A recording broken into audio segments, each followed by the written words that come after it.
Good morning friend. YT study zone के हमारे इस एजुकेशन प्लेटफॉर्म पर आप सभी का हार्दिक स्वागत है। सो फ्रेंड, आज के इस वीडियो में हम डिस्कस करने वाले हैं क्राउन सामान्य ज्ञान के इस बुक का एक मोस्ट टाइम पे चैप्टर जिसका नाम है सामाजिक धार्मिक पुनर्जागरण। जानेंगे इस टॉपिक से संबंधित उन मोस्ट टाइम पे फैक्ट को जिनकी आपकी आगामी परीक्षाओं में बनने की संभावना बहुत अधिक है। तो चलिए अब बिना वक्त गवाए शुरू करते हैं आज का अपना ये वीडियो। तो फ्रेंड, वीडियो की शुरुआत करने से पहले आप सभी एस्पिरेंट को मैं देना चाहूँगा एक प्यारी सी जानकारी। प्लीज़ इस जानकारी को आप ध्यान से ज़रूर सुनिएगा। सो आप सभी की हैवी डिमांड पर हम लेकर आ चुके हैं अनअकैडमी प्लेटफॉर्म पर आप सभी के लिए दो फ्री लाइव क्लासेस जो कंडक्ट होती है डेली 6 PM एंड 8 PM पर। To unlock this classes use my code YTSZ10। लेकिन उससे पहले दोस्तों आपको एक बात ध्यान से सुननी है कि आप हमारी क्लास को फ्री में कैसे ज्वाइन करेंगे। सबसे पहले आपको प्ले स्टोर से डाउनलोड करना है अनअकैडमी लर्निंग ऐप को। जी हाँ, अनअकैडमी लर्निंग ऐप को डाउनलोड करिए। उसके बाद उस ऐप में आप करिए साइन अप। जी हाँ, साइन अप करने के बाद में आपको सर्च करनी है हमारी प्रोफाइल उमेश सर, और उस पर क्लिक करके हमारी प्रोफाइल पर आपको फॉलो पे क्लिक करना है। अदरवाइज़ आप इस वीडियो के डिस्क्रिप्शन बॉक्स में भी जा करके हमारी प्रोफाइल को फॉलो कर सकते हैं। पहला लिंक आपको मिलेगा हमारी प्रोफाइल का। सो ये दोनों ही क्लासेस बिल्कुल फ्री ऑफ कॉस्ट है। ऑल ओवर इंडिया से काफ़ी सारे एस्पिरेंट इस क्लासेस में पार्टिसिपेट करके स्वयं का मूल्यांकन करते हैं और एक अच्छा कॉम्पिटिशन्स अपने अंदर जनरेट करते हैं दोस्तों। क्योंकि दोस्तों हम अगर पढ़ रहे हैं तो हमको स्वयं का मूल्यांकन करना भी आवश्यक होता है। तो इस लाइव क्लासेस के माध्यम से आप स्वयं का मूल्यांकन करिएगा। Wish you all the best. और कहीं पर भी कोई भी डाउट है अगर आपके मन में, ठीक है, तो आप इस वीडियो पर अपना डाउट, अपना क्वेरी, अपना क्वेश्चन हमको सेंड कर सकते हैं टाइप करके कमेंट बॉक्स के माध्यम से। For more information check description. तो चलिए बढ़ते हैं आज के अपने इस क्लास की ओर। तो शुरू करते हैं आज का अपना ये वीडियो। जितने भी हमारे ओल्ड एस्पिरेंट हैं उनसे रिक्वेस्ट है कि जल्दी से ओपन कर लीजिए इस बुक का पेज नंबर 94। तो चलिए करते हैं हाईलाइट। धार्मिक पुनर्जागरण। सबसे पहले आपको एक चीज़ ध्यान रखनी है कि पुनर्जागरण का जन्म आखिरकार किस देश में हुआ था। ठीक है, पुनर्जागरण का जो प्रारंभ हुआ था सबसे पहले ये हुआ था इटली के अंदर। वनडे एग्जाम में कभी कभी ये क्वेश्चन पूछा गया है, तो आपको इसको अपनी बुक के साइड में ही बुलेट पॉइंट बना करके लिख लेना है। इटली में इसका जन्म हुआ। अब उसके बाद हम बात करते हैं कि भारत में 19वीं शताब्दी के प्रारंभ में अनेक समाज सुधार आंदोलन ने धरती पर हमारे क्या लिया, जन्म लिया, जिसमें आपके काफ़ी सारे हैं जैसे कि ब्रह्म समाज आया, रामकृष्ण मिशन आया, बहावी आंदोलन आया, प्रार्थना समाज अलीगढ़, बहुत सारे अलग अलग क्या हुए समाज सुधारक संगठन बनने प्रारंभ हो गए। अब यहाँ पे हम दोस्तों पढ़ेंगे केवल उन संगठन को, ठीक है, उन संस्थान को जो आपके एग्जाम की दृष्टि से काफ़ी इंपॉर्टेंट है। ये लिस्ट एक्चुअली बहुत लंबी चौड़ी है। अगर आप नॉर्मल बुक का देखेंगे तो कम से कम आपको 143 या 150 संगठन के नाम, उनकी स्थापना वर्ष और उनको किसने स्थापित किया, उन पर्सनैलिटी के नाम। लेकिन इतनी बड़ी संख्या में याद करना पॉसिबल नहीं है, लेकिन कम कम याद करेंगे लेकिन तरीके से पढ़ेंगे। सो पहली जो पर्सनैलिटी है दोस्तों वो है हमारे कौन, राजा राम मोहन राय। इन्होंने जिस संस्था की स्थापना करी थी उसका नाम है आपका ब्रह्म समाज। ठीक है, क्या नाम है इसका, ब्रह्म समाज। अब यहाँ पे इन पर्सनैलिटी से संबंधित को ध्यान रखना है कि राजा राम मोहन राय को भारतीय पुनर्जागरण का जनक कहा जाता है। भारतीय पुनर्जागरण का जनक किसे कहा जाता है, डायरेक्ट वनडे एग्जाम में कई बार ये क्वेश्चन पूछा गया है। तो इनका नाम है राजा राम मोहन राय। अगर पूछेगा विश्व में, ठीक है, पुनर्जागरण का जन्म कहाँ पे हुआ था, तो आप बोलोगे इटली। ठीक है, क्या बोलोगे, इटली। सो अगला पॉइंट हमारे सामने है कि राजा राम मोहन राय जी का जन्म कब हुआ था, 22 मई 1772 को। कहाँ पर, हुगली जिले में राधा नगर में इनका जन्म हुआ। उसके बाद दोस्तों सभी पर्सनैलिटी में सबसे ज़्यादा जो योग्यता वाले पर्सनैलिटी हैं वो है हमारे राजा राम मोहन राय। क्यों, क्योंकि इनको सभी भाषाओं का ज्ञान था। अब आगे हम बात करते हैं पहली बार 1809 में दोस्तों इन्होंने एकेश्वरवादियों को उपहार नामक पुस्तक लिखी और 1814 से लेकर के 15 में उन्होंने आत्मीय सभा एवं 1816 में वेदांत सोसाइटी की स्थापना करी थी। एग्जाम में आपसे पूछता है कि वेदांत सोसाइटी के संस्थापक कौन थे, तो आप क्या बोलोगे, राजा राम मोहन राय। अगर आपसे पूछेगा आत्मीय सभा के संस्थापक कौन थे, तो इनका नाम क्या है, राजा राम मोहन राय। अगर आपसे पूछेगा ब्रह्म समाज के संस्थापक कौन थे, तो क्या बोलोगे आप लोग, आप बोलोगे राजा राम मोहन राय। तो इन सभी पॉइंट को आप हाईलाइट करते चलिए। बढ़ते हैं अगले पॉइंट पर कि इन्होंने दोस्तों, अगला पॉइंट आपके सामने ये है, डेविड हेयर की हेल्प से, इस पर्सनैलिटी की सहायता से इन्होंने कलकत्ता में हिंदू कॉलेज की स्थापना करी थी। ठीक है, हिंदू कॉलेज की स्थापना कहाँ पे करी थी? कलकत्ता में भी आपका एक हिंदू कॉलेज है, उसकी स्थापना करी थी डेविड हेयर की हेल्प से हमारे राजा राममोहन राय जी ने। नेक्स्ट पॉइंट देखिएगा, 20 अगस्त 1828। 20 अगस्त 1828 को क्या हुआ? ब्रह्म समाज की स्थापना की, जिसे बाद में ब्रह्मा समाज भी कहा गया। ठीक है, ब्रह्मा और ब्रह्मा समाज, ठीक है, दोनों में डिफरेंस है। ठीक है, ब्रह्मा सभा और ब्रह्म समाज बाद में आके जाके ये बन गया। नेक्स्ट पॉइंट हम देखते हैं, मुगल सम्राट अकबर द्वितीय ने, इन्होंने, इस पर्सनैलिटी ने, अकबर द्वितीय, एक अकबर था एक अकबर द्वितीय था, तो राजा राममोहन राय जी को राजा की उपाधि किसने दी थी? ये क्वेश्चन एग्जाम में रेज हुआ है कई बार। तो ये पर्सनैलिटी आपका अकबर द्वितीय, और आपको एग्जाम में ऑप्शंस में अकबर प्रथम, अकबर द्वितीय, अकबर तृतीय या फिर थर्ड किसी भी पर्सनैलिटी का नाम आपको दे देता है ऑप्शंस में और आपको ट्रैप कर देता है। तो आपको ट्रैप में नहीं फंसना है। सो ये थे कौन? अकबर द्वितीय, इसको भी आप कर लीजिएगा हाईलाइट। अब हम बात करते हैं दोस्तों कि यहीं पर क्या हुआ, कुछ समय के बाद में 1833 में इनका स्वर्गवास हो गया, इनकी मृत्यु हो गई। और इनकी मृत्यु के बाद में आखिरकार ब्रह्म समाज की जो गतिविधियाँ थी उसका संचालन किसने किया था?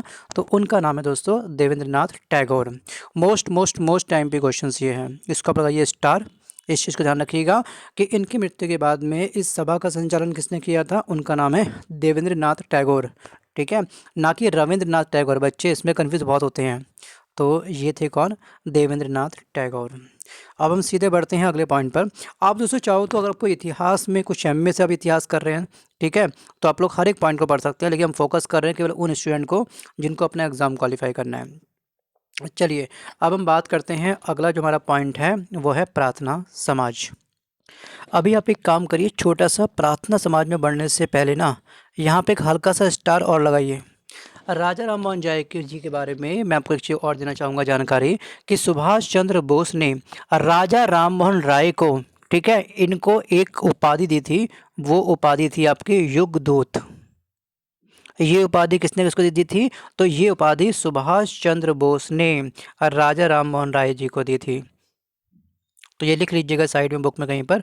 अब बढ़ते हैं प्रार्थना समाज के बारे में, पढ़ते हैं थोड़ा सा। देखिए, केशवचंद सेन से प्रभावित होकर के महाराष्ट्र में महादेव गोविंद रानाडे और आत्मा राम पांडुरंग ने 1868 में 1867 में प्रार्थना समाज की स्थापना करी थी। तो कहने का अर्थ यहाँ पर ये है कि जो महात्मा समाज की स्थापना करी थी वो दो पर्सनैलिटी ने मिलकर करी थी। एक थे कौन? महादेव गोविंद रानाडे, ठीक है। एम जी रानाडे, ये कौन थे? ये दोस्तों थे महात्मा गांधी जी के क्या? गुरु। ठीक है, उनके गुरु के गुरु। देखिए, महात्मा गांधी जी के जो राजनीतिक गुरु थे वो कौन थे? गोपाल कृष्ण गोखले थे। ठीक है, अब इनके गुरु कौन थे गोपाल कृष्ण गोखले जी के? तो वो थे महादेव गोविंद रानाडे। इसको भी आप लोग तरीके से लिख लीजिए बुक के साइड में। और ये स्थापना कब हुई थी? ये स्थापना हुई थी दोस्तों 1867 में।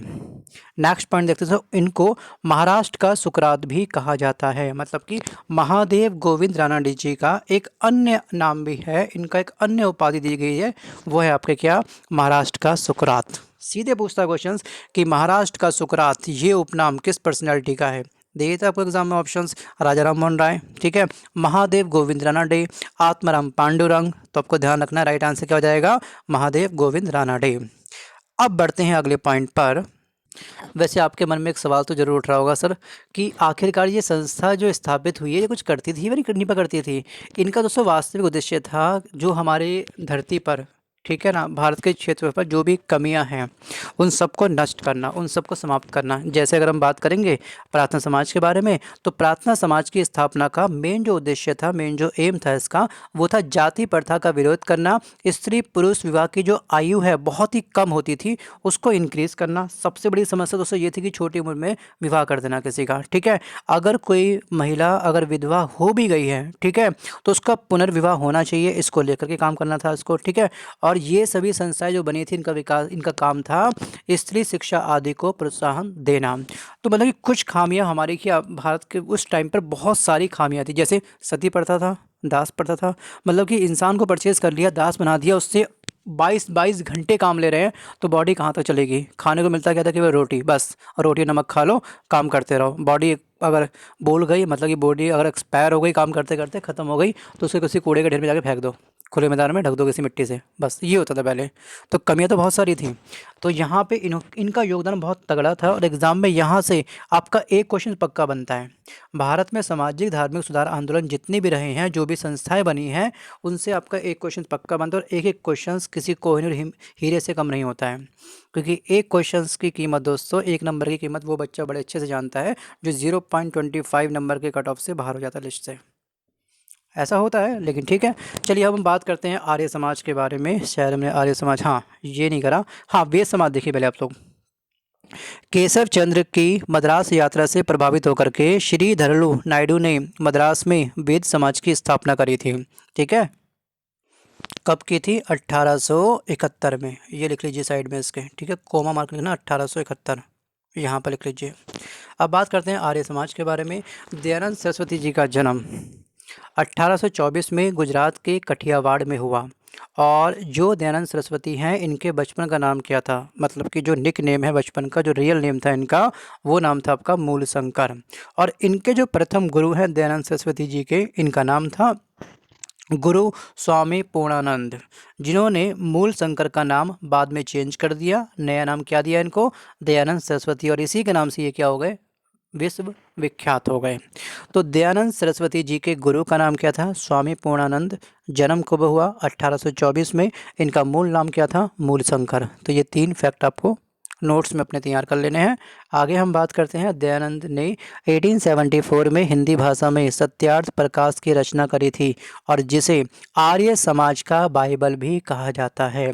आर्य समाज का बाइबल किसे कहते हैं? सत्यार्थ प्रकाश एक ग्रंथ है, बहुत बड़ा एक उपन्यास है, जिसके रचनाकार कौन है? हमारे दयानंद सरस्वती जी। इन्होंने किस भाषा में लिखा था ये? तो ये थी भाषा आपकी हिंदी। ठीक है, भाषा क्या थी? ये हिंदी थी। अब अगला पॉइंट देखते हैं कि आर्य समाज की स्थापना 10 अप्रैल 1875 को कहाँ पर हुई थी? मुंबई में हुई थी। एक व्यक्ति हैं जिनका नाम है मणिक चंद्र। इन्होंने इस संस्था की स्थापना के लिए अपनी वाटिका इनको दी थी स्वामी दयानंद सरस्वती को, कि आप यहाँ पर स्थापित करो अपना क्या? संस्था। देखिए, संस्था के लिए क्या चाहिए? जगह चाहिए। अगर आप कोई कंपनी खोल रहे हैं एज फॉर एग्जांपल, तो क्या चाहिए? आपको स्पेस चाहिए ना। लोग आएंगे, आपके प्रवचन सुनेंगे, आपके विचारों को सुनेंगे, ठीक है ना। आप मिलकर काम करेंगे, तो रहने की जगह तो कुछ ही चाहिए। तो यहाँ पर याद रखिएगा किसने किसको भूमि दान करी थी? तो इनका नाम था मणिक चंद्र। इन्होंने अपनी वाटिका, ठीक है, पूरा उद्यान था इनका अच्छा खासा फूलों वाला, उन्होंने कहा कि आप इस स्पेस को यूज़ करिए स्वामी जी। तो यहाँ पे इन्होंने इनको दी थी। आगे हम बात करते हैं। इन्होंने वेदों की ओर लौटो और भारत भारतवासियों के लिए है, ये नारे दिए थे। और उन्हें भारत का मार्टिन लूथर भी कहा जाता है। तो राजा राममोहन राय जी का एक अन्य नाम भी है। क्या नाम है बच्चे इनका? सॉरी, माफ़ी चाहूँगा। दयानंद सरस्वती जी का एक अन्य नाम भी है, इनका नाम है भारत का मार्टिन लूथर। और दयानंद सरस्वती जी ने ही पहली बार स्वराज शब्द का प्रयोग किया था। स्व मतलब हमारा, राज मतलब राज, की हमारा खुद का होना चाहिए राज। तो इस शब्द की सबसे पहली बार जो ओरिजिन हुआ था, किसके मुख से हुआ था? तो ये हुआ था हमारे दयानंद सरस्वती जी के द्वारा। चलिए अब बढ़ते हैं थोड़ा सा और आगे, सीधे हम मूव करते हैं यहाँ पर इनका स्वर्गवास की ओर।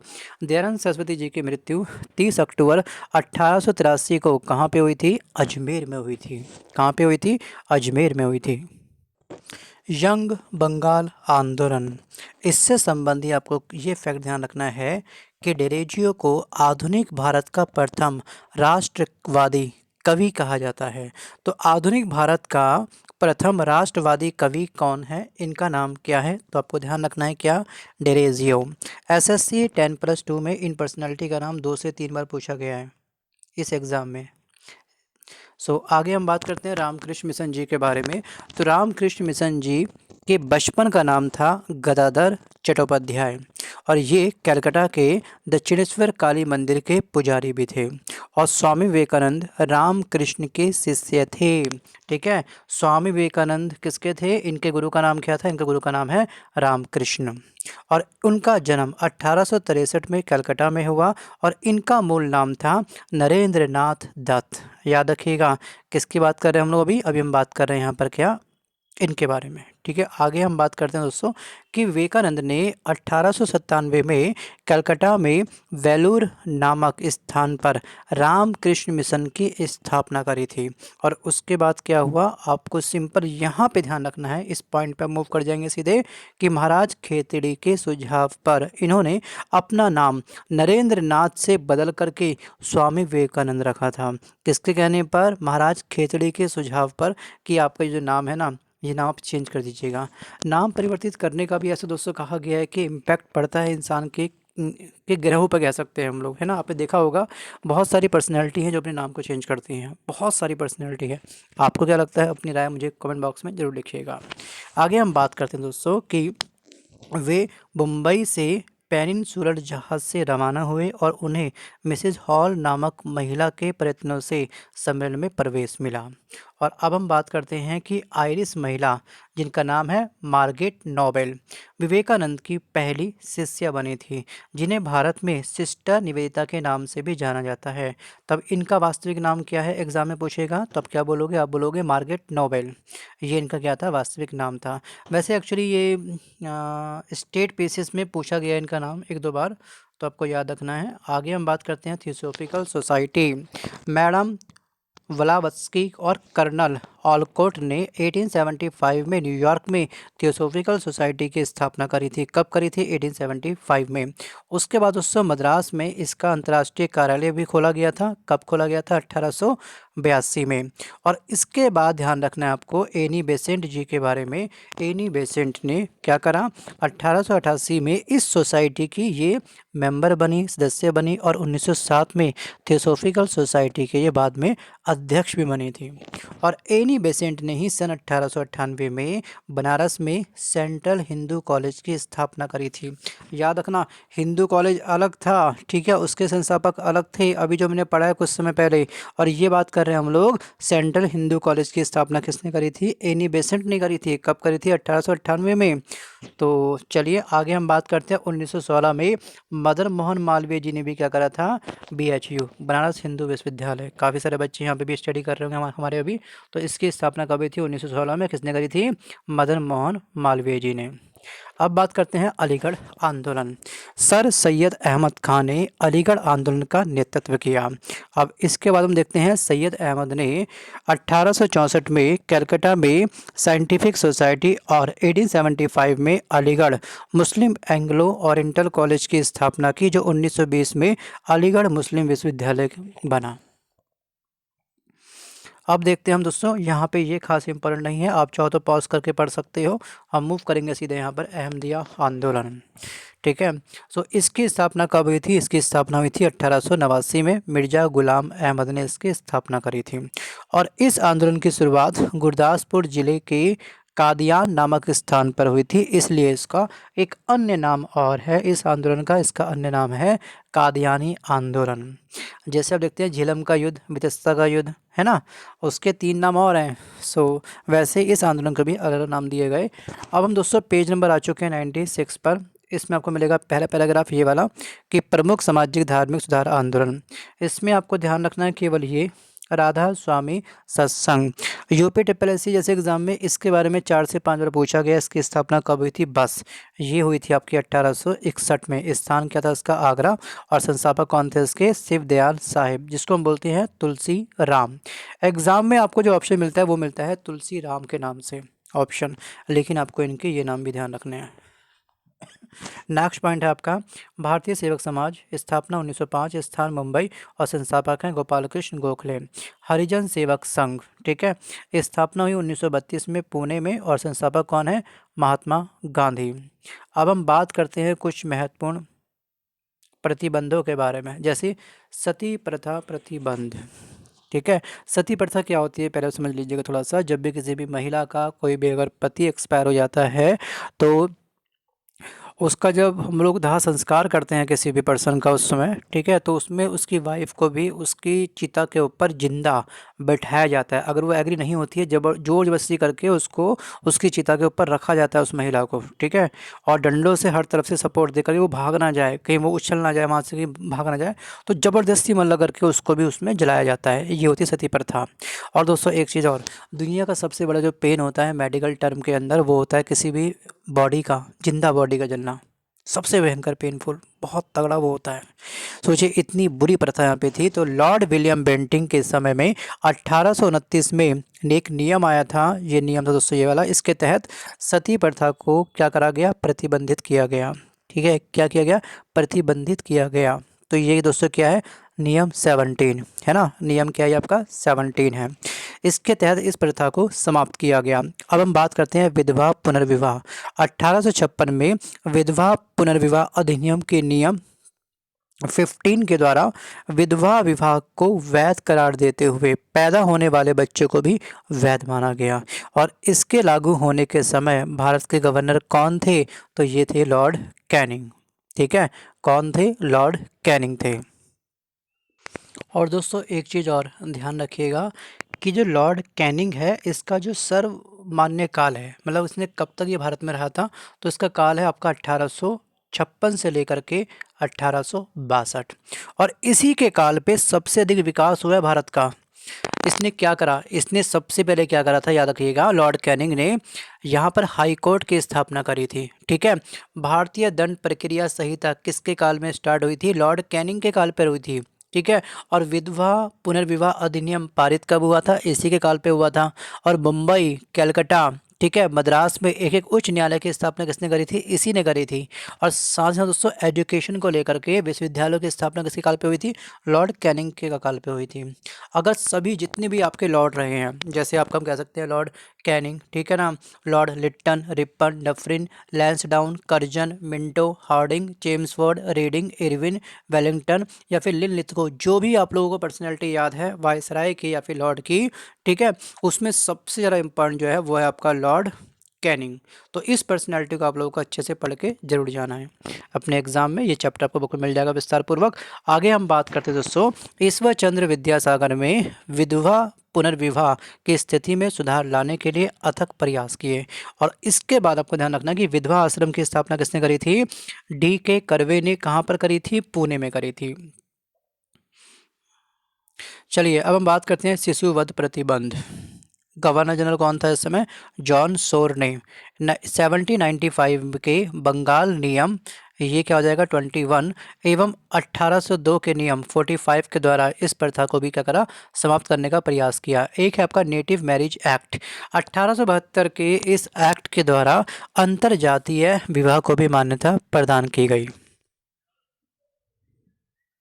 अब देखते हैं शारदा एक्ट। ये एक्ट बहुत ही इंपॉर्टेंट है। शारदा एक्ट का संबंध किससे दोस्तों, इसका संबंध है बाल विवाह निषेध कानून से, इसका संबंध है। मतलब 1930 में दोस्तों हरविलास शारदा के प्रयासों से, नाम क्या है इनका पूरा, हरविलास शारदा, इन्हीं के सरनेम पर यह एक्ट बनाया गया। और इसके तहत दोस्तों क्या हो गया कि लड़कों की विवाह की उम्र 18 वर्ष और लड़कियों की जो उम्र थी मैरिज करने की वो थी 14 वर्ष निर्धारित की गई थी। सोचो उस टाइम पर अगर किसी बॉयज़ की मैरिज करने की उम्र 18 वर्ष है, चलिए मान लेते हैं, लेकिन गर्ल्स की उस टाइम पे 14 वर्ष डिसाइड करी गई थी।